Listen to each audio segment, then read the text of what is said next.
Oui, Kolo est parti à l'âge de 82 ans suite à une longue maladie. Ainsi, notre football perd un de ses vrais pionniers, un de ses dignes fils, qui a fait aussi partie des campagnes les plus relevées de l'histoire de notre football, le football malien. Brazza 65 et Yaoundé 72. Cheikhna Traoré du Kolo national, agent de santé et de formation, a commencé sa carrière à Caille avant de rejoindre le Djoliba Athletic Club de Bamako au début des années 60. Et ne tarde pas à s'imposer chez les Rouges de Bamako et même en équipe nationale du Mali.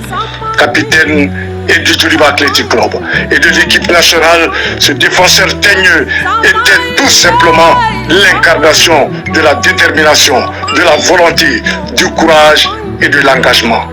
Cheikhna Traoré était un homme très fidèle et très conciliant.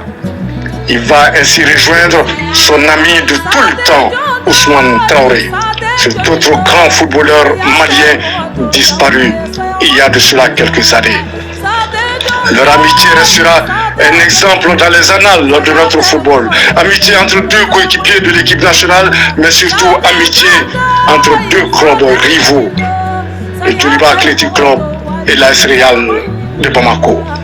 Dirigeant émérite, après sa carrière de footballeur, Kolo, qui a été au lendemain de Yaoundé 112 directeur du stade Omnisport Modibo Keïta, a aussi occupé le poste de vice-président de la Fédération malienne de football et de son club de toujours, le Djoliba Athletic Club.